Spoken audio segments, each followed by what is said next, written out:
Watchers in the Fourth Dimension. Revitalizing is just what I need. I can't seem to take my eyes off it. I don't want to take my eyes off it. Well, now I know you're mad. I just wanted to make sure. Hello and welcome to Watchers in the Fourth Dimension. I'm Anthony. I'm Don. I'm Julie. And I'm Reilly. And one thing's for sure, he's not going to collect 50 pounds from you or anybody else. As you may have guessed from Reilly's soundbite there, we are back to kick off Season 5 of our adventure through all of Doctor Who, with the opener of Season 5. It's the Tomb of the Cybermen. Preparation for this story started very shortly after the filming of The Moonbase, when the production team decided that the Cybermen were definitely the most worthy successors to the Daleks, and deserving of a third adventure. Kit Pedler, who co-wrote The Moonbase, was swiftly commissioned to write a story called The Cybermen Planet, which was to pick up on an ultimately deleted reference in The Moonbase to the Cybermen having colonized another planet, Telos, prior to the destruction of their home planet, Mondas, in the 10th planet. Thus, we have one of the earliest official instances of fan wank. Pedler had very little experience in writing for television, so former story editor Jerry Davis joined him to co-write the story. Jerry Davis was now allowed to do this since he was no longer story editor. Between them, they expanded on the Cybermen's hierarchy, adding the Cyber Controller, as well as the Cybermats, which were modelled on the silverfish insects, and designed to be a little bit more friendly for commercial exploitation. Additionally, we have a bit of a shuffle with our production staff. I think we've previously mentioned that the BBC had decided to groom Peter Bryant to be producer, and they decided here to give him a trial run in the role. Innes Lloyd stepped aside for 4 episodes, and Bryant stepped up to the plate. Given the restrictions on holding multiple roles, his assistant, Victor Pemberton, stepped up to be the story editor for this story. As had become tradition by this point, this story was not actually recorded as part of the 5th production block, but at the very end of the 4th production block, immediately after they had finished filming The Evil of the Daleks. It was briefly considered that they might end Season 4 with this story, having originally intended to hold it over, but then they decided to go with their original intent. Returning to the director's chair was Maurice Barry, who had, of course, directed the Cybermen's previous outing, The Moonbase. As designer, we have Martin Johnson, providing his only contribution to the show, and we have co-costumers in the shape of Sandra Reed, providing her 8th and final contribution to the show, so we'll be saying farewell to her. Dorothea Wallace, who, well, this is the only time she showed up, and she did do a bit more sci-fi in the shape of Out of the Unknown and Doomwatch, but she didn't have the most stellar career on TV. We have our short summary, and this is in my hands. In order to confirm that the bad guy wants to unleash the Cybermen, the Doctor unleashes the Cybermen, lets them kill a few people before putting them back into hibernation. It really is that simple. Amazing how some good direction can elevate this kind of thing into a masterpiece. Am I right? Episode 1. I think this might be one of the first instances where we actually get an age of the Doctor, because he mentions being 450 years old. Yeah, I think it is. Aside from the 200-year diary that we saw before, I believe you are right. Yep. So that's exciting. Not as exciting as a quarry. Yeah. +1 query. Yeah, there we go. Before we get to that lovely quarry, did anyone else feel a little bit of nostalgia when we had an actual character moment between our 3 main characters, just like we used to get back in the Ian and Barbara days? It was outstanding. When they're hanging out in the TARDIS and then talking about going into the wardrobe, because I love whenever they talk about the wardrobe, to make sure that she's comfortable, and I'm like, this is so cute. It's very cute. I like that we see a little bit more of that later in the story as well. It's not just a one-off at the beginning. It's not just paying lip service. They, at least in this story, are interested in providing that characterization for Victoria. It's nice. Speaking of Victoria's wardrobe, I have to mention that my wife was watching this serial with me, and she had to make mention that Victoria, based on what time she comes from, the dress that she goes into would be something she would feel very uncomfortable in, because it has less coverage than a chemise that she would have worn back then. Just wanted to put that out there. And we do see that discomfort. Yeah. Oh, absolutely. They are starting to handle her pretty well in that they give her a little bit of not really knowing what's going on, a little bit similar to what Jamie had done, but she still has a spine to her. So I really enjoyed that. And we'll get to that in, I think, later episodes. But she's not just a damsel, so to speak. That's true. But then we do get to move on to our quarry and the sad death of a character I named Bloke McRedshirt. The electrocution effect on the door was nice, though. I liked it. It did spread out like it was an electrical current. Yeah, they had some animated stuff going on in this serial. With this, they had the Cybermen and their beams. And their electricity. Yes. The electricity was well done. The timing of the music actually worked really well. And considering that they only use stock music, I actually think they did a fantastic job. Did anyone else notice that the detonator had a dial on it that turned down the score? I did not. Because that happened at the same time, and it was awesome. Don't you love it when stuff happens in the shot and it's like, oh, that's affecting the music? Because I think that's rather fun sometimes. It was cool. Let's talk about our motley crew in the expedition, because it's the same old fascination with having a multicultural crew, except this time the Eastern Europeans are clearly, from the get-go, the bad guys. I found the dynamic between the archaeological crew, just amongst themselves, to be so unusual because they are just so cranky and pissy with each other. It felt like a reality TV show. This is the story of 7 strangers picked to go to tell us and have their lives taped to find out what happens when they stop being polite and start getting real. That's what it felt like. Except for Perry, who just doesn't pay attention to anyone else. He's focused. You've got a lot of different factions here. You've got the archaeologists, who are rather spoiled, and Viner's a complete whiner the whole time. You've got McRedshirt, who we all knew really well. Then you've got I just called them the Brotherhood of Logicians, where you had Klieg, Miss Kaftan, our evil woman, and then Toberman, who in my fanfic version was Kamel's distant relative. But then you've got the flight crew of, I'm just going to say it, there are some weird racial overtones in this. And all I know is every time the stereotypical Americans showed up, I feel like I was being personally attacked. I mean, I'm wondering whether that was the perception of Americans in Britain in 1967. Because I think it was, because it's the equivalent of when an American does a bad British accent. Yeah. It's a bit cringy. That's what was happening here with the flight crew. It's not just that, though, but the captain also has just the weirdest vocabulary. Yes. And in his form of speaking, sometimes his American accent gets a little crazy. It struck me so much. I did some research. Captain Hopper was played by a man who was actually born in Austria. And then a person who was a Doctor Who script editor named Andrew Cartmel wrote a book called Through Time, an unauthorized and unofficial history of Doctor Who. Oh, I have that. Yes. In that, he talks about the Captain Hopper character and says that he frequently uses the word guy and what Cartmel called odd fake American idioms. It's not exactly peaches. Oh, yeah. Yeah. To quote Cartmel, he said, in a way that suggests these English writers have never traveled across the Atlantic and have paid precious little attention to the films or books that have flowed the other way. Captain Hopper was magnificent to me because it was almost like an android trying to fake being human. That's how weird and off-putting it was. So it wasn't just me. I'm glad, because as soon as he came on screen, I'm like, oh, man, why are you doing Yeah. It was interesting because the way that he spoke was completely off the wall and things like that, but he had that fancy hair and you're just like, okay, he looks pretty, but then he speaks and you're like, what is happening?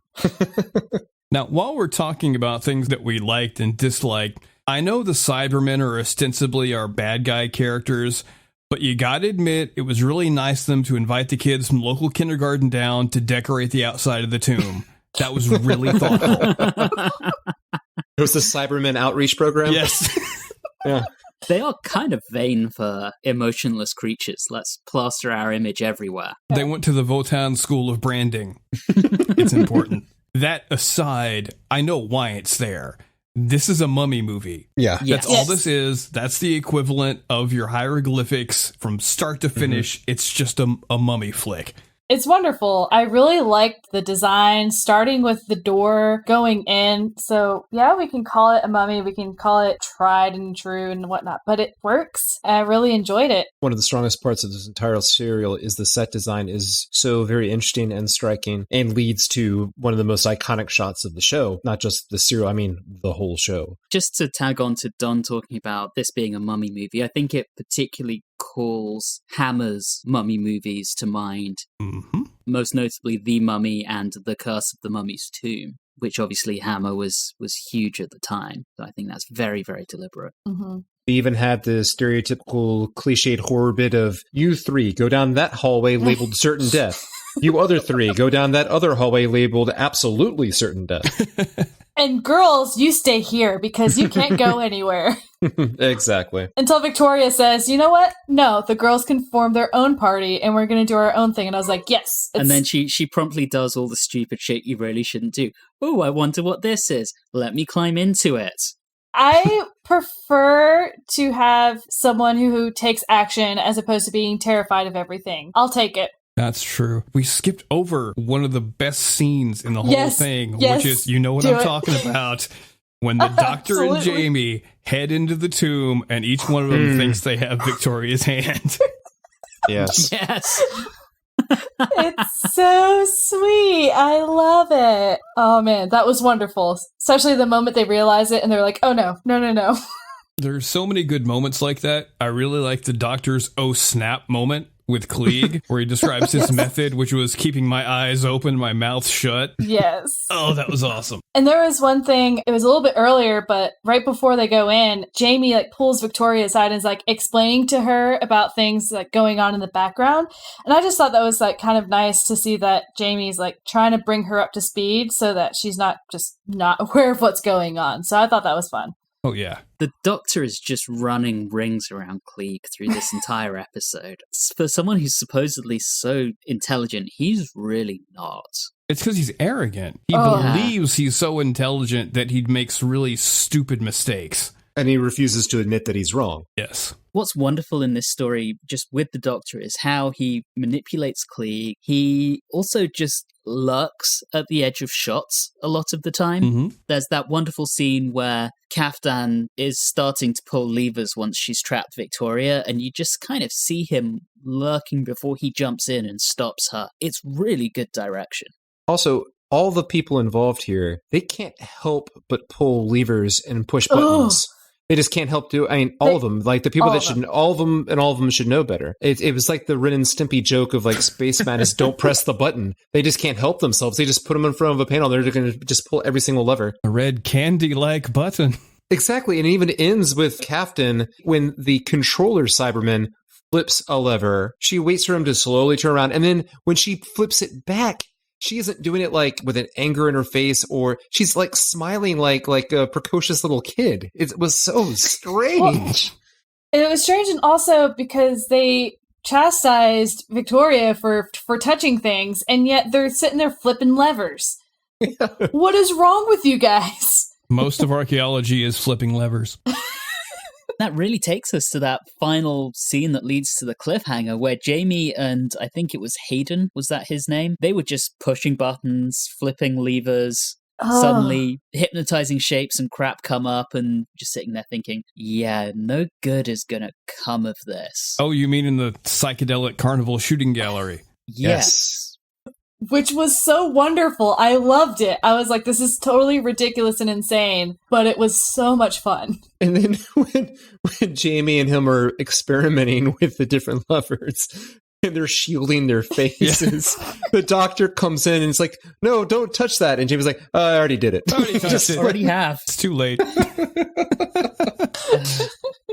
No one has any concern about anything at all. Until Hayden gets shot. In the back. Which he was not expecting. All right, episode 2. Yeah, episode 2, as the Doctor is solving the mystery of the person being shot in the back and putting it all together. I love that the Doctor provides a disclaimer to everyone and says, all right, it's about to get dangerous here, so anyone that has the option to leave, you can leave. Not you, Jamie. Yeah, exactly. It's like, don't mind if I do. He's so smart. I like how this early in the story, I mean, we're at the beginning of episode 2, and Viner is already just completely unhinged. Can you imagine what it was like being trapped on the ship with him during the ride over here? Because this is not new behavior. No. Viner's played by Cyril Shaps, who is just like the archetypal nervous Englishman. We see him a few more times in Doctor Who playing the exact same role, effectively. If you're really good at something, just keep doing it. And man, I was like, buddy, you just need to have some tea, take a nap, get yourself out of this situation because this is not the place for you. Right. I think he was expecting a lot more of using one of those little brushes and just carefully moving sand aside. The other thing I love about this scene is when the Doctor decides to do a second test of it, you see the gun come out and the entire set just kind of wobbles. I thought that was like, this is our first instance of a truly wobbly set. I blame shoddy cyber engineering. Yeah. Yes. Highly experimental. You can only get the gun to work if there's a wobble. Just that powerful, shaking the whole area. We find this little weird cyber mat thing. Yes. First off, I find them adorable. It's the googly They're really eyes. terribly made, but they're wonderful and so cute. If anyone out there knows of a Cybermat mouse, just if you could email us, send us the link. We definitely want some. Yes, please. How about a Cybermat Roomba? So the Doctor tells Victoria not to touch it, and so what does she do? She stuffs it into her bag. To be fair, he says, I would leave that alone if I were you. Not quite the same thing. It doesn't quite impart the same level of danger. It leaves some wiggle room, and it could be the Doctor manipulating her to actually pick it up, because the Doctor's known to do that. That's true. That is true. And so in comes in the captain, and he's like, 72 hours to fix the ship. Everything's gone to hell. Because some character had balled up the fuel pumps. And this is where we get the phrase, it's not exactly peaches on the ship. Nope. We need to create a American idiom generator for him. Just like Captain Hopper saying. That would be wonderful. So I know that the Doctor insinuates that Toberman sabotaged the ship, but do we actually ever find out who did? Or is that just left kind of hanging through the rest of the story? He is shown sneaking in the background to get out of the tombs right at the beginning, so it's got to be him. And he does say it is done almost in his first scene. It's pretty obvious. Yeah. Only 1/3 of his entire speaking lines right there. But again, it's because he was ordered to. It's not because that's just what he does as being who he is. It's because Captain told him to. Yep. Hang on, we have a second story in a row where we have a giant, almost mute, extremely strong black man. Yeah, I'm glad you brought that up because I was about to. It's understandable for the time period for this to happen, maybe the course of like 5 years worth of episodes, for it to literally happen back to back. Yeah, it's not a good look. No. Not that anyone would have been able to go back and compare it to the previous serial, but yeah, they're pulling from that well a little too much. It was uncomfortable to a level that, sorry to skip forward, but when Toberman is converted into a Cyberman, sort of, before they pulled that sheet up, I was getting really nervous. I was thinking, like, this better not damn be a Cyberman that's like black metal, not silver metal. Because I'm like, come on, folks. We're still a few years away from the blaxploitation trend. One thing I found very striking is that it's called Tomb of the Cybermen. We're talking about the Cybermen, but let's be honest, they're not really the true antagonists of this story. Oh, absolutely not. No. They are a secondary force in their own named story. They're out-villained by a woman who looks like she was on vacation in Florida in the 60s. And Klieg, who gets one gun and thinks he can bend the Cybermen to his will. Oh my god. We'll get to it a little bit later because I think it's more in the 3rd and 4th episode, but every single time he's like, oh, well, they'll listen to me now. Well, they didn't listen to you the first time. What makes you think that no, that's not how this works. Not to delve too deeply into themes and recurring themes, this reminded me a lot of Power of the Daleks, in which our main monsters aren't the bad guys. It's human hubris. Yeah. Even after they've been shown that, hey, waking the Cybermen up is a very bad idea, they still can't accept the fact that they were wrong. Yeah. Yeah. One thing I thought was really interesting here was if you look at Star Trek and the Borg are always referred to as a hive mind. Klieg describes the tomb as looking like a honeycomb and the Cybermen as being like bees waiting to wake up from their winter hibernation. You talk about the Cybermen and, it's human hubris thinking they can use them. There's this theme in Star Trek of the Borg as being this kind of unstoppable tide and, you can't force something like that to go against its own nature. It's gonna come back and serve its own interests. There's a lot talked about of the Borg being based on the Cybermen, and to me, a lot of that comes from this story in particular. Yeah. Yeah, absolutely. As we get to the end of the second episode, you have their little tomb, which is basically a little honeycomb. That is such a wonderful scene, though. It really is. I really wanted to touch on that because the unfreezing process, them waking up, the music is on point. The fact that they have to break through, I'll call it a membrane. I don't know exactly what they really meant for it to be. They're sealed for freshness. Yeah. It's cyberware. It looked really great. It sounded great. You felt a lot of things going on whenever that was happening. I thought it was wonderfully done. One of the best shots in Doctor Who history. Also, I really love the cyber controller's blood vessel helmet. Yes. That's just such an awesome design. I still wish they would get rid of the claws, but other than that, the design's great. The design of the Cybermen hasn't changed that much since the moon base. It's certainly not as radical as the 10th planet to the moon base. Supposedly that famous shot was done in one take. Oh, that's cool. Wow. That's very impressive. Supposedly. They might have done a rehearsed piece that wasn't recorded and then did one recording, but I mean, it's all impressive as they're climbing down those not very well stepped ladders in those suits. I'm surprised they didn't have 5 cut shots of them falling off. I can see them doing that once because they've got that membrane, as Julie put it, with another Cyberman logo on it. So they're not going to want to remake that too much. If there were any bloopers, I'm sure it was shown at the holiday party at the end of that season, for the season wrap party. Yeah. One thing I do want to touch on is Viner and his tragic death at the hands of Klieg, in case you hadn't figured out that Klieg is the worst. I think Klieg had to room with him on the ship, and so this had nothing to do with him messing with the control panel. I would like to nominate Viner's extreme over-the-top nervousness for the camp count. Yeah. Okay.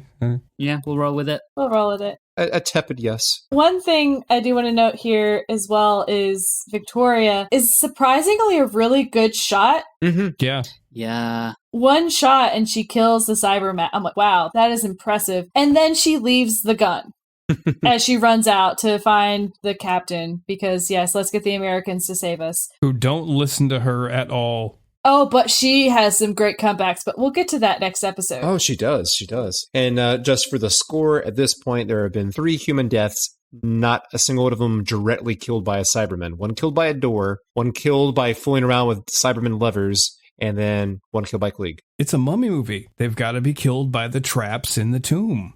Yeah. That's how these stories go. Aside from the cyber controller's veiny head... Why did you have to put it like that? Oh, I'm about to make it much, much worse. Did anyone notice that the ice all over his face looked kind of sketch? Oh, God. Not Anthony. sketch, but just for a second, it looked like he had a big mustache, like a Western-style thing, and I was almost disappointed that he didn't. Well...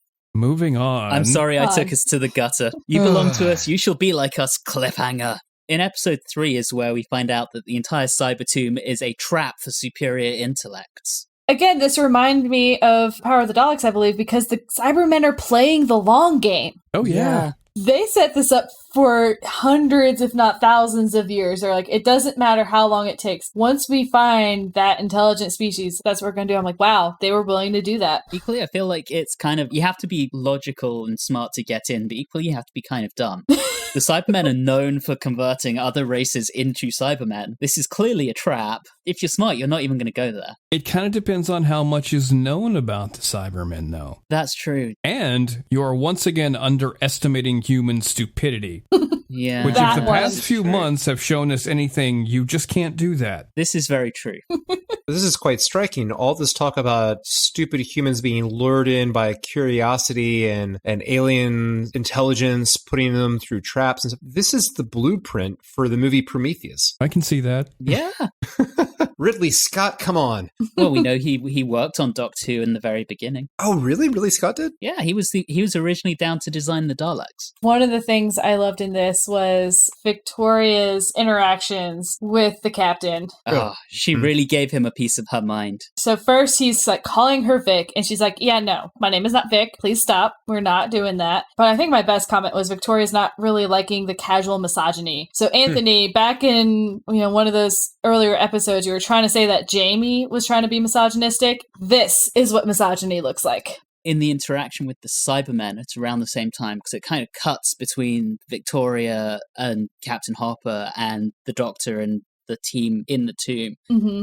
I know I joked about a huge amount of fan wank earlier, but the Cybermen talk about how they know the Doctor from the moon base, and they refer to how he destroyed their first planet. I mean, they really are going with the continuity references here in a way that I'm not sure we've really had reference on screen in Doctor Who before. Even with the Daleks reappearing, they haven't really talked about things the Doctor had previously done and made direct references to previous stories. Yeah, it wasn't ever as direct. It was usually just a nod of, okay, yeah, we know who you are, Doctor, because they recognized him when he was, with the new face. So, Yeah. But yeah, not a direct reference, I don't think. I think the series at this point is becoming a little more self-conscious of its own continuity. We get our big action scene We do. Yep. where Klieg apparently thinks it's going to be just great that he's going to be converted and gets to lead because he's dumb. This is where I do appreciate that Toberman has been previously established as the token strongman. Despite his strength, he can't defeat the Cybermen, and he's picked up and thrown across the room purely to illustrate how strong the Cybermen are. I thought that was a really nice setup over the course of the previous 2 episodes. I think Reilly would say he was yeeted. I, however, based on our previous Star Trek reference, would say he got wharfed. Reilly does like to talk about the Cybermen eating people. It is in their nature. It is. They're big into it. I also really love how up in the control room, having previously refused to listen to Victoria say, "It's behind you," when dealing with the Cybermat, here Victoria screams and Captain falls for it, because previously she thought Victoria was bluffing and she wasn't. This time she was. I really like that little bit of symmetry there. The double bluff there. Yeah. The double bluff. And again, Victoria walks this fine line of being a damsel because she does scream a lot and it doesn't seem like she has a good footing, but she comes in with these few things where it's like, okay, I'm not taking this casual misogyny and, oh, I can use screams against you to make this work in my way. So I'm not quite completely there with Victoria, but at least they're not making her just a boring character. That's true. She has a bit of a personality. She's brave. She's very kind. And she doesn't just scream. Particularly in this 3rd episode, they really take the time. And we were talking about earlier in the very first episode that, hey, let's enjoy this actual bringing back of the TARDIS crew, having moments of character between them and how much we enjoyed that. I believe that the dialogue scene between the Doctor and Victoria is the best scene in this entire serial. Mm-hmm. It provides some needed emotion. I mean, don't get me wrong. I love me some horror movie, crazy action kind of serial. You can't just hit that same note all the time. You have to slow it down, give it a little time to everyone to breathe. And in that moment of breathing and lower energy, we get more character for Victoria, who, once again, this is truly her debut, really, like her real full-own serial for her as a companion. I thought that scene was just fantastic.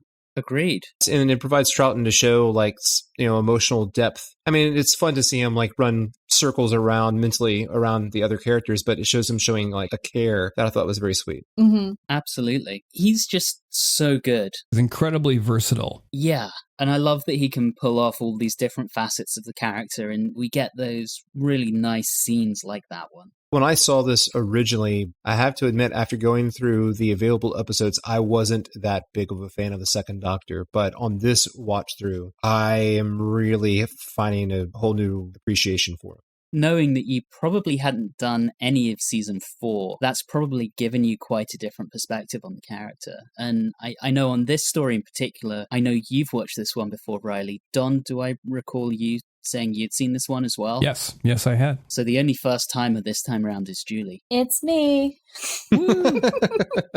But yeah, I mean, it definitely reads differently when you are getting the full context of how the Second Doctor has developed up to this point. Going back to the fight scene, I did love how Captain America, I mean Captain Popper, came to the rescue with his smoke bombs. Yeah, it is a little bit stereotypical. I think it's less American coming in to like save the day. Honestly, I think the prestige of being the captain is adds a little bit to it as well. It's like, oh hey, we've been out with our ship, but we're gonna come in and save the day, because he also brings in Jim as well. Also, if he doesn't rescue some of them, he's not gonna get paid. That's very true. But between that fight and that awesome speech, we get the attack of the Cybermats. Yeah. Which they're different, because the one that we saw earlier is a different one than we get later on in the serial. And I couldn't help but notice in the more up-to-dated Cybermats in this serial, they looked just like the Scrubbing Bubbles, like cleaning mascots. And I looked into this. This serial aired in 1967. The Scrubbing Bubbles commercial mascot, they're the brand, Scrubbing Bubbles, started in 1968. In my headcanon, it inspired it. Coincidence? Yes, definitely. But it's neat. It's 2020 now. The Cybermen are sure playing the long game with us.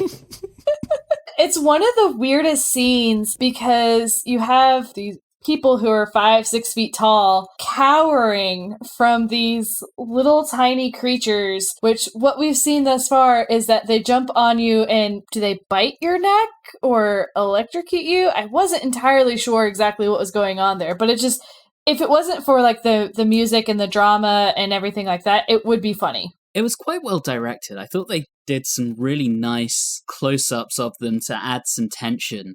And it's really just a shame that they move so slowly when they're not jumping. Cybermats versus Chumbleys. Battle to the death.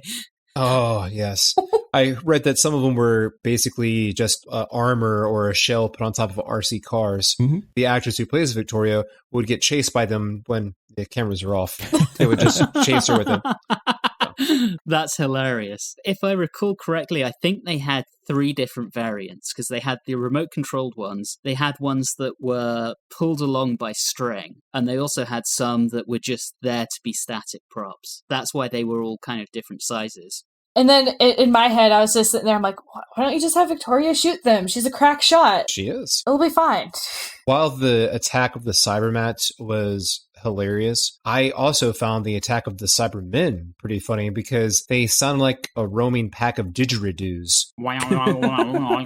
In fact, I'm almost positive that had to be in the sound that they used in order to do that. I mean, it's so distinctive. We also get a wonderful exchange between the Doctor and Jamie, with the Doctor talking about how like confused their tiny little minds. You might say that they had a complete mental breakdown, and Jamie's just like, ugh. I like the fact that he apologized to Jamie for his pun.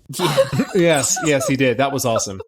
It was just, again, we talk about the little moments, and even if it's funny things like this, it's just nice to see how they interact with each other. It's wonderful. When they're characters and not just plot points. Yes. Yeah, I think it really is a testament to what a double act Troughton and Fraser Hines have built by this point. It's so good. I'm so excited that we get so much more of this. 2 more seasons. And of course, after the Cybermat attack, it brings us to our cliffhanger, where Klieg shows up and shoots towards the camera, and we're left wondering who he actually shot. Klieg, the worst. Yeah. Episode 4. And we find out that it was Jim who got shot. Who was also kind of an annoying ass. Yeah. Everyone's pretty obnoxious in this, except for Parry, who just doesn't care. Well, they're all, like I said, they're all just cranky and irritable. Yeah. In all of them. I find it so weird. Why is Perry there, even from a plot perspective? I don't really understand. He's ostensibly in charge. He's the lead archaeologist. But you have Klieg and Captain pulling their weight because they're funding it. But he didn't seem to be doing a lot of leading, even with them there. He's an academic. Yeah. Okay. His job is to wear tweed and smoke a pipe. Yeah, and have a beard. Mission accomplished. Yep. We boil this down to Klieg wanting to conquer the Earth. Yes. In the name of logic. For the Brotherhood of Logicians. Yeah. I can't. I just can't. What's his overall goal in that? To found some kind of logical utopia? I think he just wants power, which is the usual thing of, oh, we're so smart and no one respects us, so we'll just take over. Can you imagine how boring that world would be if it was just logic? Pretty boring. So V throws shade at Captain, which is wonderful. I love Victoria just being like, you know what? I'm not taking this anymore, Captain. And then we also get Jamie uttering the best line of King of the Beasties. Yes. Bringing beasties back. And the doctor saying, remind me to teach you how to tie knots. Yes.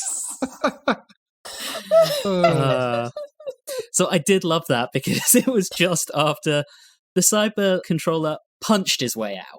Yeah. Yes. And Doc's like, oh yeah, your knots are shit, Jamie. And they were. If you saw the scene, they were. They didn't stop anything. One of the things that I noticed in a lot of this is that Jamie actually didn't do so hot in the serial, if you think about it. So at the very beginning, he's not strong enough to open up the doors, and he kind of like makes a fool of himself. And then he's hitting all those buttons and pulling levers, and the doctor's like, well, what did you do? He's like, I really don't know. And then another time, he's like, oh, I'm big and strong. But then Toberman steps up and he's like, okay, yeah, I'm not strong enough for that. So it's just like Jamie over and over, just not doing so hot. But he's still great, but he can't beat anything in this serial. It's fun. That's true. Yeah. It's also kind of amazed me how no one really seemed to notice Toberman's cyber arm. Or that he's acting even stranger than usual. I don't think they really paid enough attention to him to notice if he was acting different. Yeah, well. I have a question for you guys. The fact that they have to show the brainwaves on screen between the cyber controller and Toberman, is that a sign of lazy writing? No, that's not lazy writing. That's just concern that the audience wouldn't be able to pick up on it. It's a visual Okay. medium. Yeah. That's fair. I think it would be a little bit different in if we were to take this and use modern technology to do this, and there would be other ways in order to get it across than maybe something so visual. But especially for that time period, absolutely not. That is why he's sending him long strands of spaghetti in the air by his mind. I do like the overall method behind how the Doctor gets Toberman to turn on the cyber controller. You know, it's that deep emotional attachment between him and Kaftan after the cyber controller kills her. I have to disagree with you on this one. I enjoy the Doctor finding the humanity in someone who may have lost their humanity by some sort of alien force. I just don't understand the emotional connection that Toberman would have to Kaftan. Maybe it was some depth to it, but they describe him in the very first episode as a servant. And she didn't seem like a very good employer. Doesn't seem like a very nice person.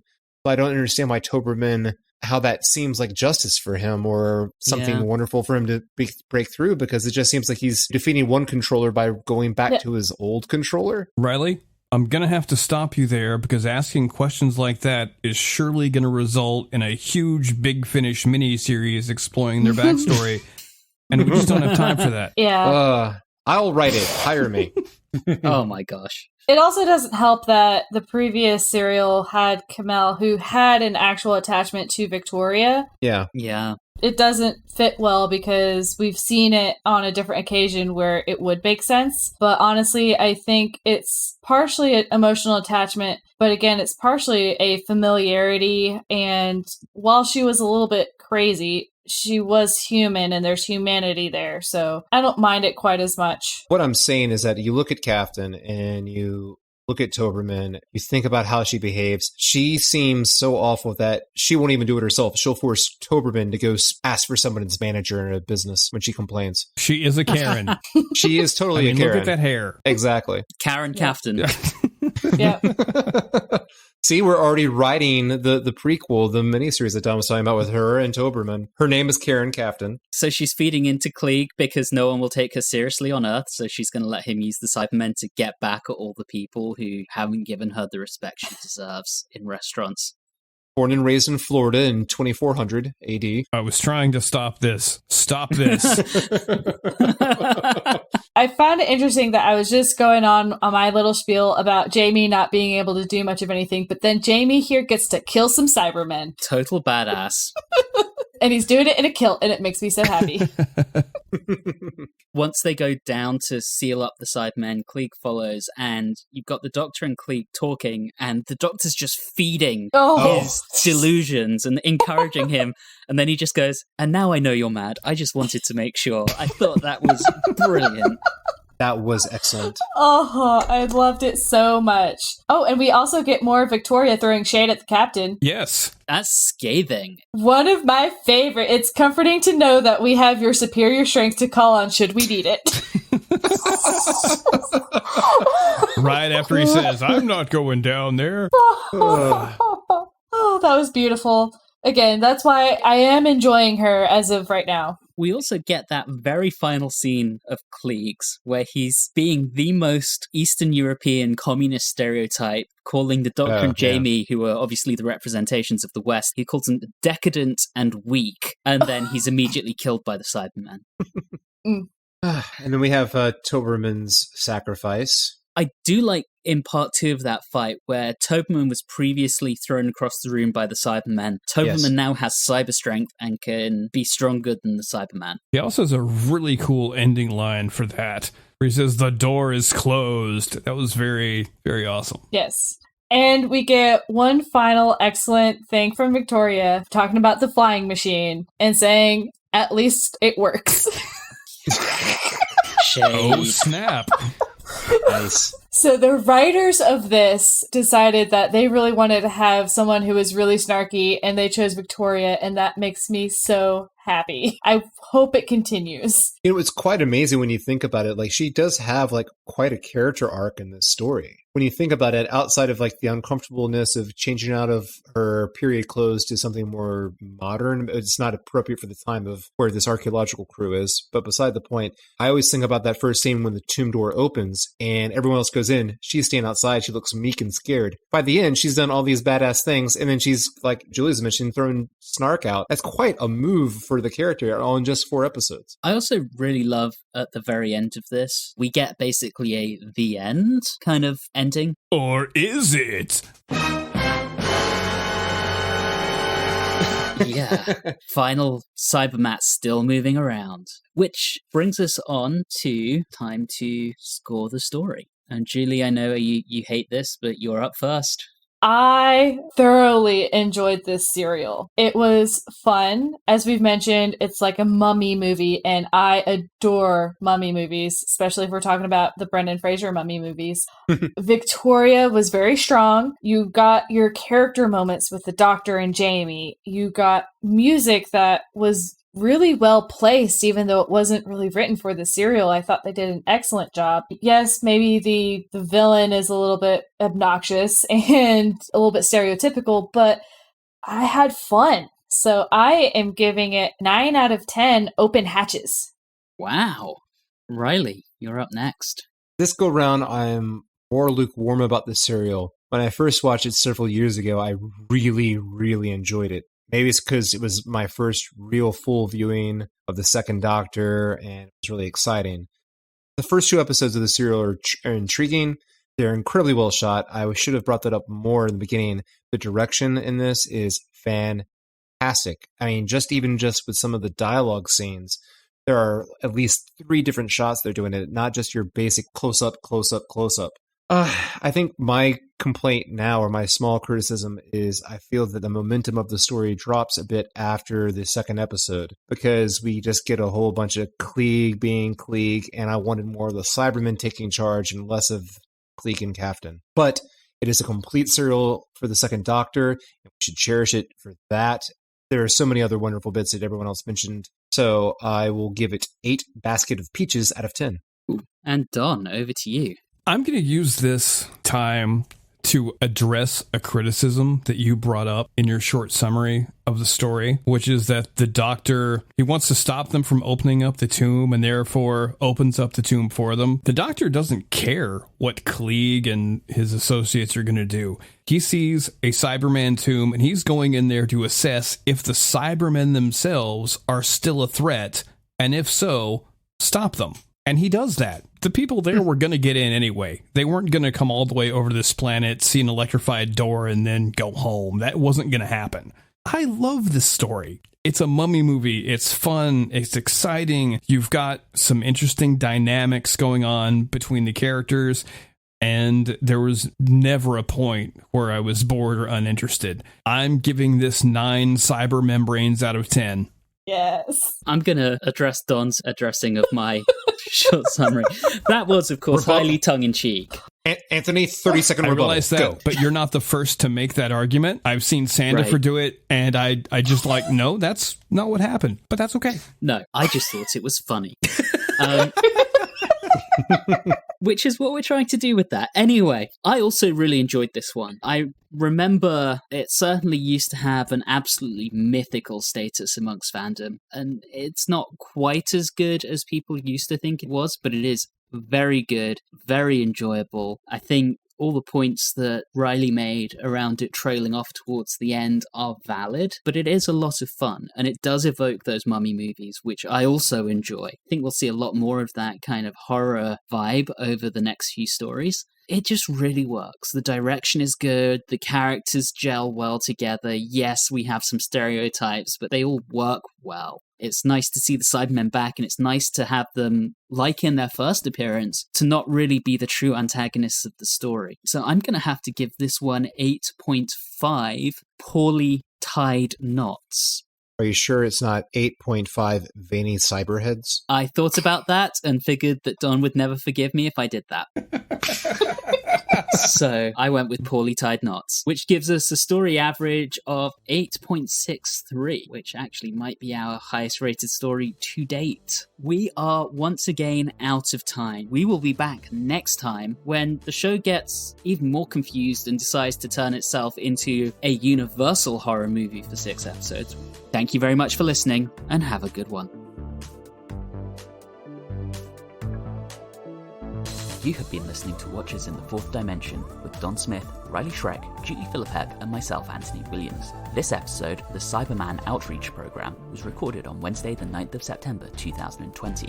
In the meantime, all of our previous episodes are available on your favourite podcasting app. You can interact with us on Facebook, Instagram, and Twitter at Watchers4D. And as a reminder, you can email us at watchers4d@gmail.com. If you're enjoying the show, please do subscribe and leave us a review or rating on your favourite podcasting app. All 3 of those things really do help the show. And always remember, when things are starting to look a little too much like the Mummy, it's probably best to get back in your spaceship and run as far away as possible.